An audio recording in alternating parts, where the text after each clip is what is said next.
Salam SN, ketemu lagi dengan saya Agus Harizal Alwi Syikmat, pemimpin redaksi Suara Nusantara dan koran sn.com. Dan kita ketemu di episode hari ini, episode ke-60 tanggal 19 April 2022. Dan di sore hari di bulan puasa ini kita kedatangan tamu ya. Tamunya adalah Pak Muhammad Ridwan SHMH. Assalamualaikum Adinda Ridwan. Waalaikumsalam. Iya, ya perlu saya kenalkan bahwa Muhammad Ridwan SHMH adalah sebelumnya adalah JPU KPK dan sekarang pulang kampung ya Adinda Ridwan ya. Iya.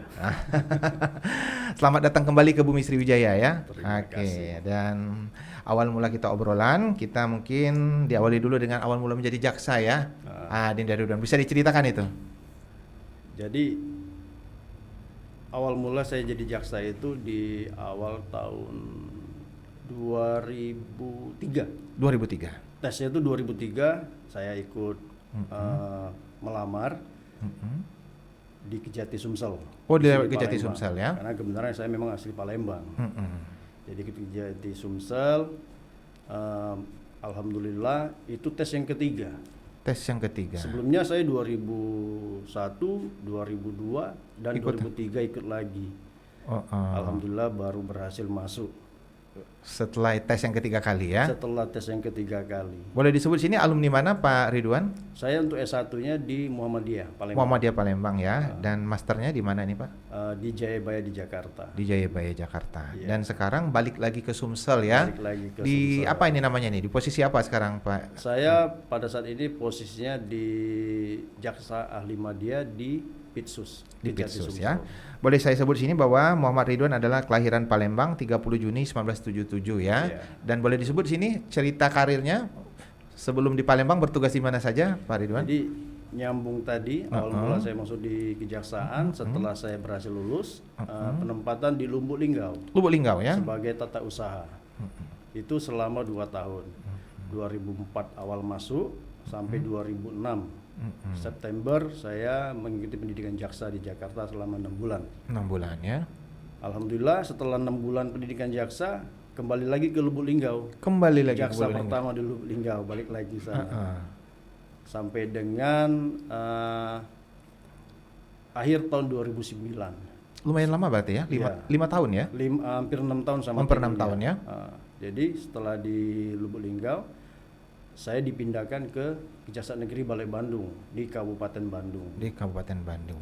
Dari 2000 sampai dengan 2014. 2014.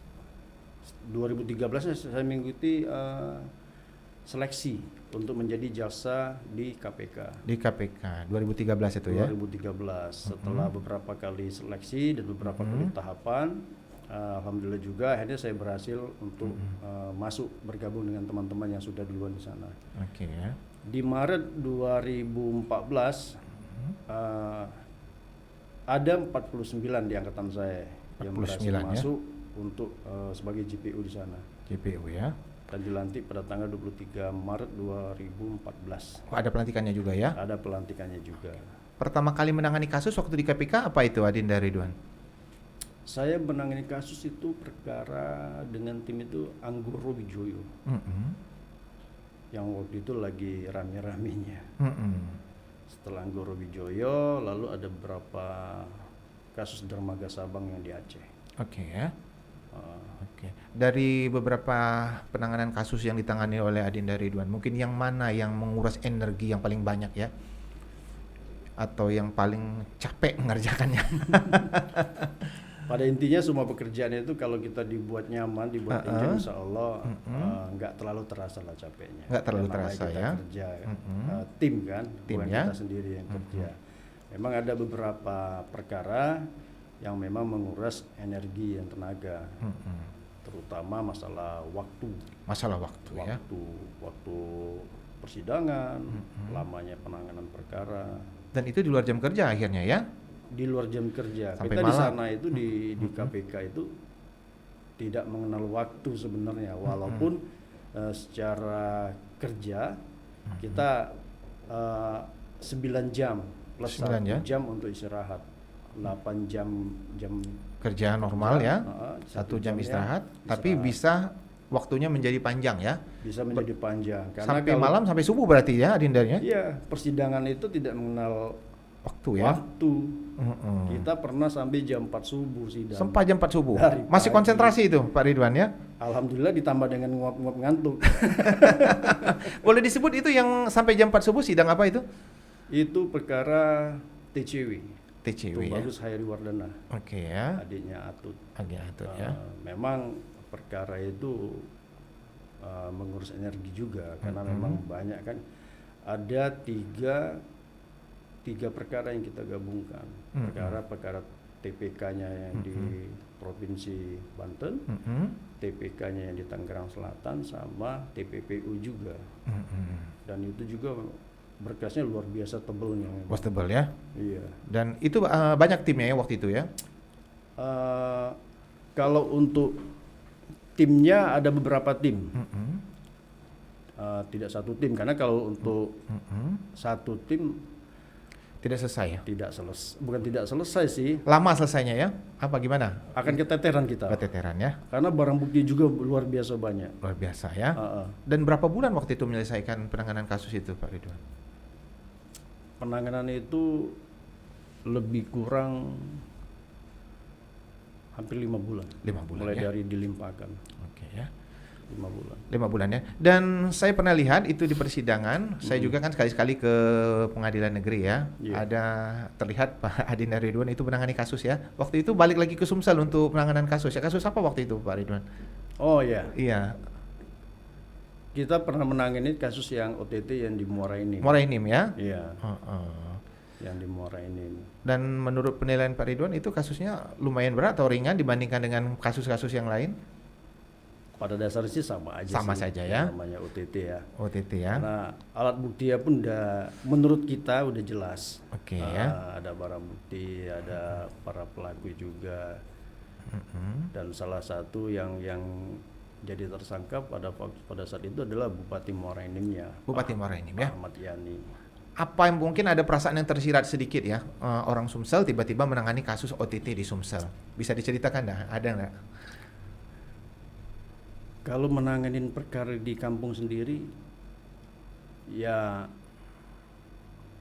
biasa aja sih sebenarnya. Biasa aja ya. Cuma memang ada Ada- untungnya, bahasanya pun kita bisa sedikit memahami. Oke, mungkin ada tercampur Ya. bahasa dialek daerah atau mimik-mimik daerah yang tercampur ya. Ya, karena di dalam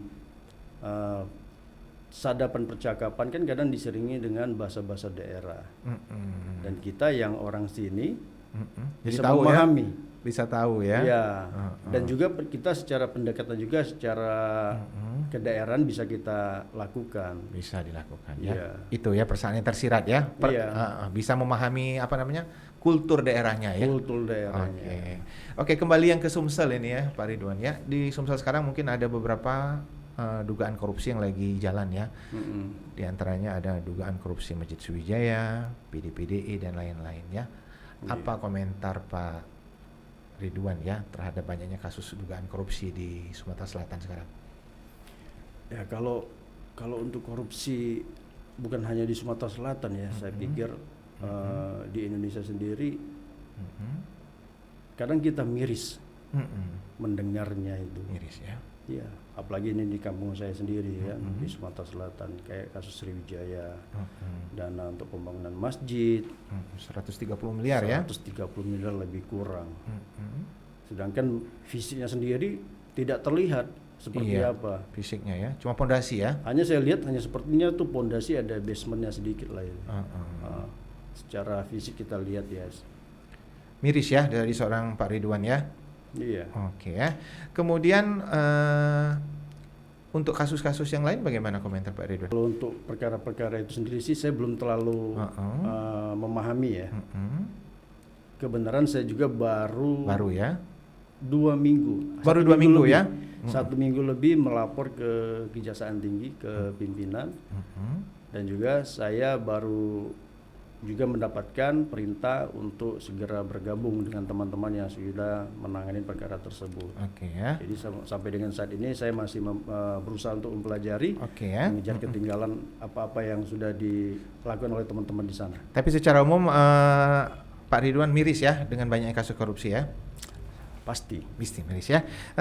Adinda Ridwan, kita sore ini ditemani tim kreatif. Ada Dedi, ada Ilham, ada Maggie ya. Mungkin Dedi ada yang mau tanya? Kak, selama ini kan tugas di KPK, sekarang tugas di kerja di Sumsel, pulang kampung gimana? Harapannya bertugas di kampung sendiri gitu kan? Yang jelas bertugas di kampung sendiri ini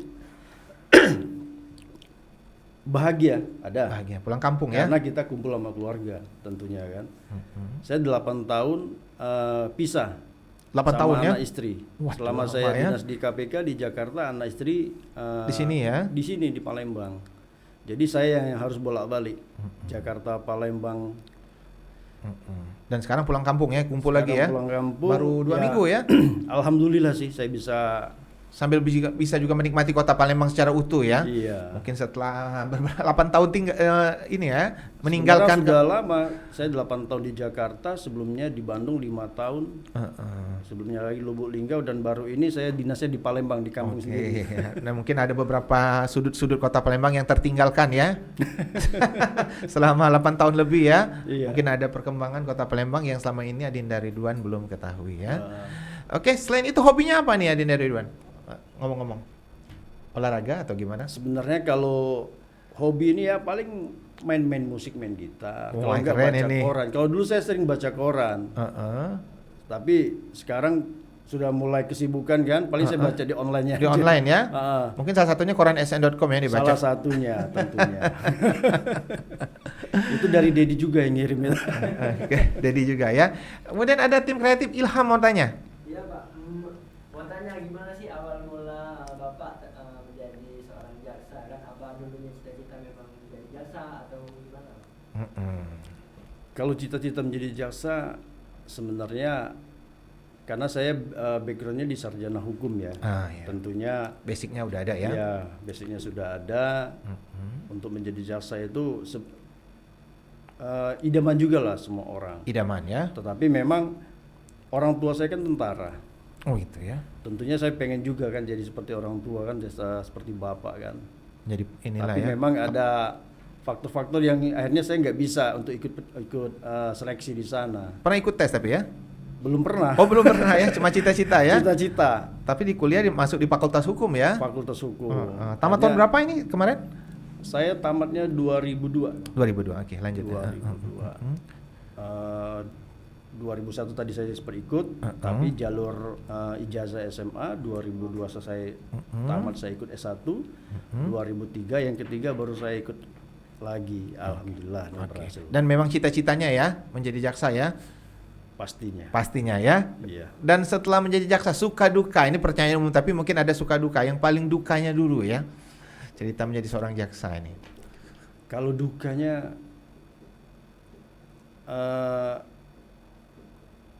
apa ya?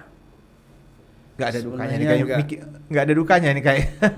Dukanya itu paling kita mendengar stigma-stigma orang yang negatif terhadap seorang jaksa. Itu aja. Itu ya. Mungkin ada inilah ya tudingan-tudingan yang nggak enak didengar oleh mata didengar oleh telinga kita ya. Iya. Oke ya. Kalau sukanya banyak pasti. Banyak pasti. Di antaranya itu kita Pak. dapat tugas dan dapat mengenal daerah-daerah lain. Apalagi kalau saya di KPK kan itu kan seluruh Indonesia saya tangani. Saya sampai ke Kupang ya. sampai ke Kalimantan, sampai ke Riau. Jadi mengenal budaya-budaya lain lah selain dari kita melaksanakan tugas untuk negara. Sambil juga. mengenal budaya daerah lain ya. Iya. Dan mengunjungi beberapa daerah di Indonesia ya, Adinda Ridwan ya. Pastinya ya. Dan kuliner juga pasti. Kulinernya juga. Dan suka duka menjadi seorang jaksa KPK. Ada nggak mungkin ada ancaman atau warning atau katakanlah menerima WA gelap misalnya itu ada nggak itu dialami oleh Kalau Pak Ridwan? warning secara fisik selama saya 8 tahun di sana tidak ada. Tidak ada ya. Tapi kalau kita paling hanya ribut mulut aja di dalam persidangan. Oh ribut mulut ya. Sama pengacara, sama Adu terdakwa, debat ya. itu biasa. Adu argumen ya. Tapi setelah itu tetap kita ngobrol Cair. seperti biasa, cair lagi. Hanya ya. dalam suasana persidangan aja.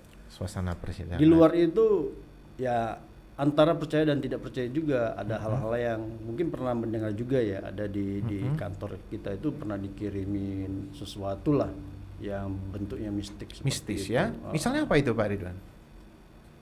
Kalau waktu itu pernah di kantor itu pernah dikirimi semacam apa ya, kembang atau apa Oh, itu kembang, waktu. ya? Dan itu sempat ketahuan sama pengamanan kita. Dan Di sempat- kantor pusat itu KPK Iya, di Gedung Jakarta. Merah Putih ya?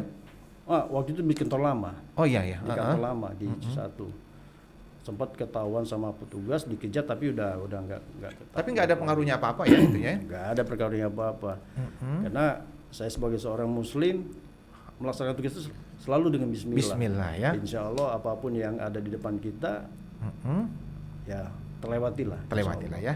Kemudian support keluarga ini Adit dan Ridwan ya. Support keluarga mulai mungkin dari adik kakak, kemudian istri dan anak dan keluarga untuk Kalau support keluarga, saya berterima kasih sekali kepada istri terutama. boleh disebut nama istrinya di sini. Istri saya itu Widya. Widya ya. Bertugas di mana? Sebenarnya sama juga. Sama ya. Seorang jaksa juga. Jaksa dan ya. Di Kejati Sumsel. Di Kejati Sumsel ya. Jadi dengan dorongan istri, peran istri dan ikhlasnya dia untuk saya bertugas di KPK selama 8 tahun. Ya tentunya Support keluarga yang utama support ya. keluarga yang besar karena dengan ada saya memiliki 2 putra putri yang tentunya pada saat itu saya bergabung di KPK itu yang kecil terutama itu belum 1 tahun.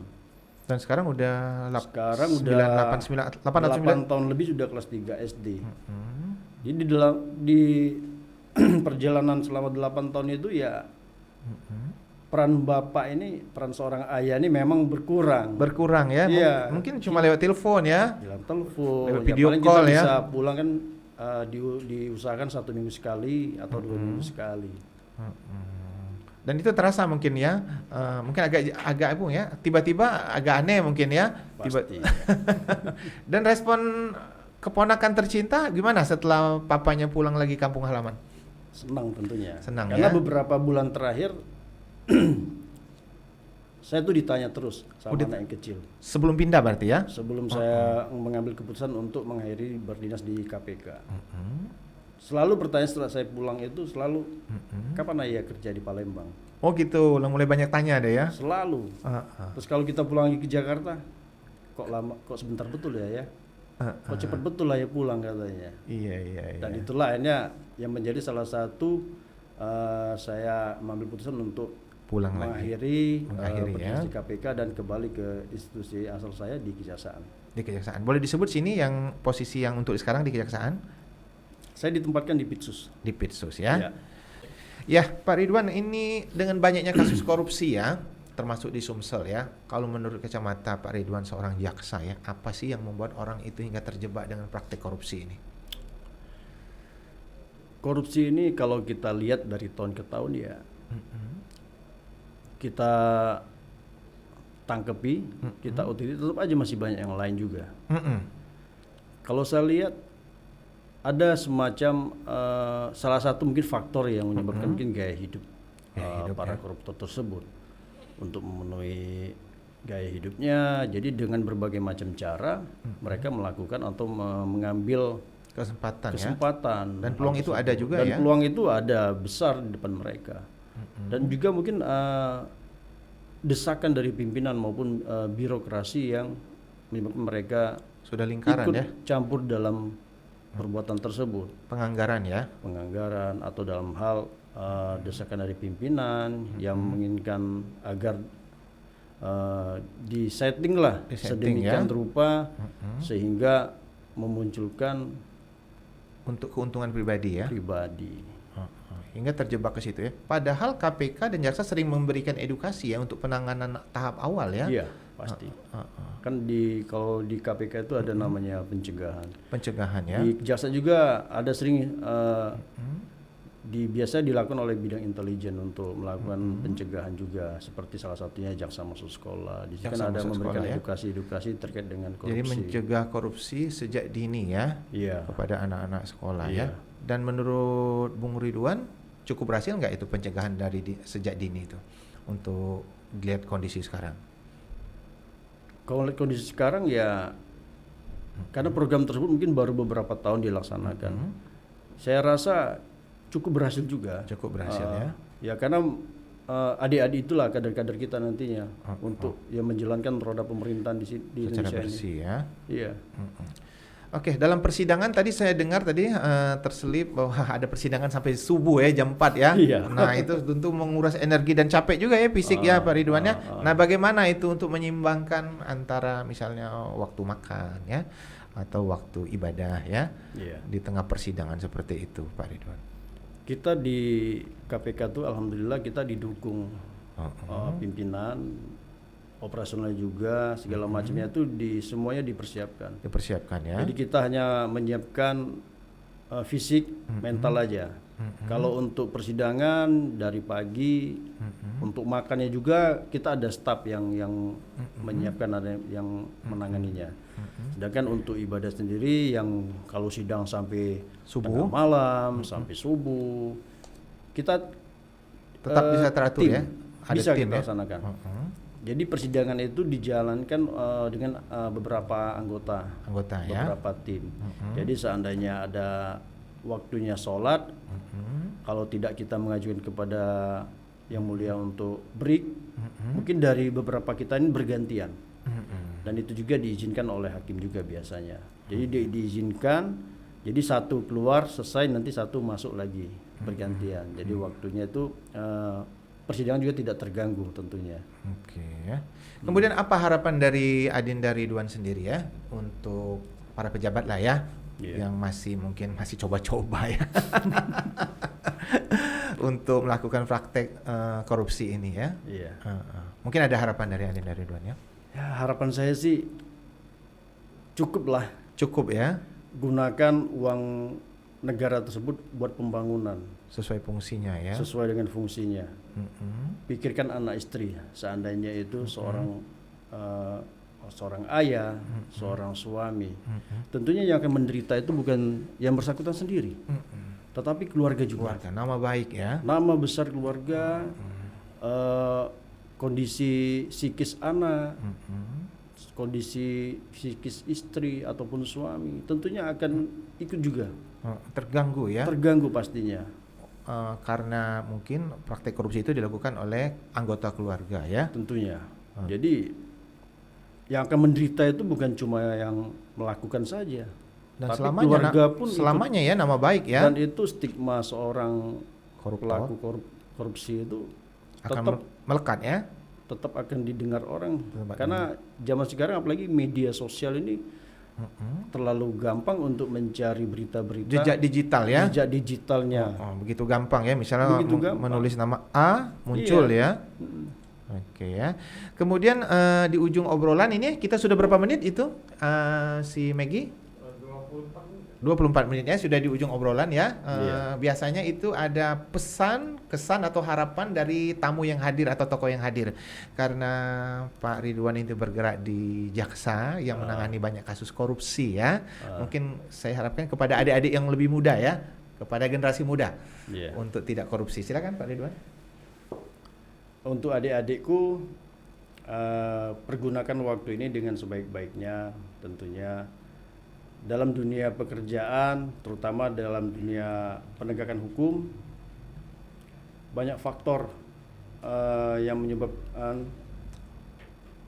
kita tuh melaksanakan tugas itu berhasil atau tidak.